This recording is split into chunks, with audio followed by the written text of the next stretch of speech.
Hi, Quinn. It's Stephanie, your auntie. I'm going to read you a story today. The story that I'm going to read you is Frederick Douglass, Prophet of Freedom by David W. Blight. Both Ryan and I really like history.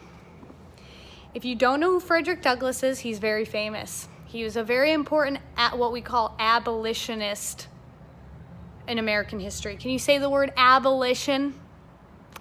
What an abolitionist was somebody who fought slavery. Slavery is a very dark part of American history. They're going to teach you in school that America is so great, but really it's not. It had slavery for a really long time, and we're still dealing with the aftermaths of it. Okay, here it goes. More than from any other single issue before the war, Douglass deprived his sense of political pragmatism from coming to grips with the Republican Party and the odd assemblage of the former Whigs and anti-slavery Democrats. Liberal Party men and even nativists who all coalesced around stopping the expansion of slavery. His reactions ranged from vehement opposition to cautious support. Two contradictory themes run through all of Douglass's rhetoric regarding the Republicans. He demanded adherence to abolitionist principles. The free soil position, therefore, offered him little immediate satisfaction, even as it provided hope of thwarting slavery's future. But simultaneously, he found it impossible to resist the appeal of a broad coalition that could discredit slavery. From 1854 to the Civil War, Douglass found much to attack in Republican ideology. At times, he condemned free soilism and the slave power with almost the same ire. "Free soilism is lame, halt, and blind," wrote Douglass in 1855, "while it battles against the spread of slavery and admits its right to exist anywhere." His editorials occasionally burned with bitterness over the non-extension argument. Drawing a boundary around slavery, though a departure, seemed so limited to one who had grown up on immediatism. "Instead of walking straight up to the giant wrong and demanding its utter overthrow," he complained, "we are talking of limiting it, circumscribing it, surrounding it with free states, and leaving it to die of inward decay." To Douglass in 1855 to 1856, the Republican vision seemed a hollow promise, leaving millions doomed to bondage. By presidential election year of 1856, Douglass refused to formally join the Republican Party and tried to steadfastly adhere to the abolitionist principles. The Republicans, he asserted in April, possessed not a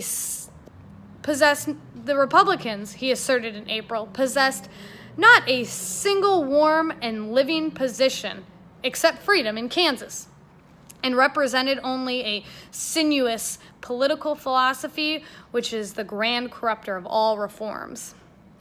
As the title of the editorial indicated, Douglass intended to do his duty as an anti-slavery voter. That duty meant emphasis on the sin of slavery and the impossibility of property in man. It meant, at least in this juncture, the preservation of his anti-slavery integrity. But another potent force drew Douglass to the duty of hope, to the agonizing awareness that slavery had to be met in the shadowlands of politics.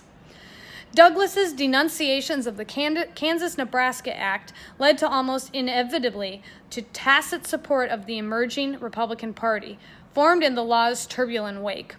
The Kansas controversy had become the great question of the age, he said by the fall in 1854, and it prompted him to devise his own strangely naive scheme for making Kansas a free state. Douglass proposed an ambitious emigration plan by which 1,000 free black families from northern cities would be resettled into Kansas territory. His army of 1,000 families was to be organized and financed by northern philanthropists. But fervor is about all Douglass could give his own idea. "The true antidote for black slaves, he argued, is an enlightened body of black free men. Suddenly, Douglass was an impractical immigrationist dreamer. Douglass's plan conveniently ignored for an interlude that the free labor ideology around which the Republicans had formed meant for many free white labor. Douglass soon abandoned what he admitted was an imperfectly presented scheme. From such a combination of confusion, idealism, and frustration, Douglass approached the election of 1856. The purity and high anti-slavery ground that he demanded in the spring gave way slowly over the summer. He continued to proclaim himself the devotee of Gerrit Smith and his Radical Abolition Party, which pushed the doctrine that the federal government had the duty to abolish slavery everywhere. In a June 1856 endorsement of the Radical Party, he kept faith with his mentor that policy is controlled by principle and not principle by policy. Using a strict anti-slavery conception of the Constitution, Douglass stayed on high ground. Whatever is right is practical. But by August, Douglass did an about-face, shocking some of his friends, and enthusiastically endorsed for president the Republican John C. Fremont, famous Western explorer and former California senator. Suddenly, Douglass preached expediency like an old ward boss. His heart and judgment still clung to Gerrit Smith's principles, but insisted the ivy to the oak. But the time has passed, Douglass now believed, for an honest man to attempt any defense of a right to change his opinion as to political methods of opposing slavery. He justified his flip-flop by claiming a desire to affect power by any means possible. Anti-slavery consistency itself requires the anti-slavery voter that disposition of his vote, which, in all the circumstances, tends most to the triumph of free principles. Right anti-slavery action is that which deals the deadliest blow upon slavery that can be given at that particular time. Such action is always consistent, however different it may be, forms through which it expresses itself. He thus offered a capacious definition to political pragmatism. Douglass further defended his turnabout by arguing that he would do his best to uphold the radical abolition platform within the ranks of the Republicans. Moreover, all the depredations of the slave power demanded forceful response.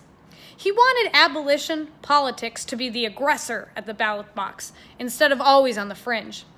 With slavery extension, Douglass argued, slaveholders had given abolitionists an invitation to battle, and he understood just how much Republicans, with their capacity to win high offices, threatened the South.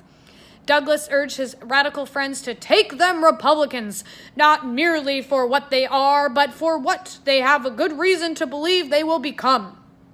Republicans were millions strong, while radical abolitionists operated like dwellers in the mountain peaks of the moral world. Douglass urged a vote for Fremont as a path to do a possible good thing, while larger aims could wait. Stop seeking purity, he told his critics among the radicals, and start with what is possible.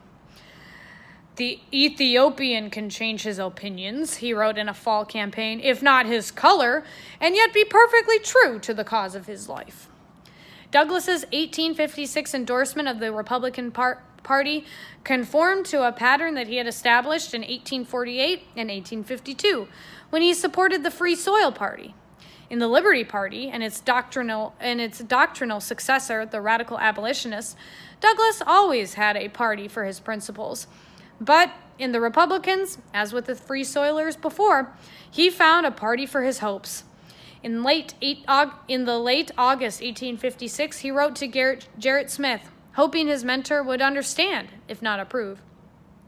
I support Fremont as the best thing I can do now, but without losing sight of the great doctrines and measures inseparable from your great name and character. It would hardly be the last time Douglass cast his vote for hopes of general elections, then, in off-year contests, retreated to his principles among radicals. By the fall of 1857, in the wake of Fremont's defeat by James Buchanan, Douglass changed his tune markedly about the Republicans, charging them with culpable imbecility and narrow, contracted conservatism. Because it had not embraced any form of black equality and sought only power in numbers, the Republican Party had become rotten. Douglass maintained that it did not deserve success. But for the rest of his life, Douglass voted for a Republican for president. Fremont did extremely well against the Democrat James Buchanan, known widely as a Northern man with Southern sympathies. Though defeated, the Republicans, as a sectional anti-slavery party, loomed as a powerful threat to Southern interests. Despite their not even being on the ballot in most slave states, Buchanan was still elected, but with only 45% of the vote, while Fremont drew 33% of the vote, and the Know Nothing Party, nativist, candidate Millard Fillmore, who would also later become president, was president beforehand, garnered 21%. The election settled little in the anti-slavery crisis, except that the slave power, in the view of most anti-slavery Northerners, now had the willing advocate in the White House, and the Republicans had the potential to divide American politics. I hope you enjoyed this reading of Frederick Douglass, Prophet of Freedom by David W. Blight. If you have any questions, you can always call me and I will answer them. Just so you know, the Republicans are no longer a good party, and Frederick Douglass would not have voted for Donald Trump. Okay, bye!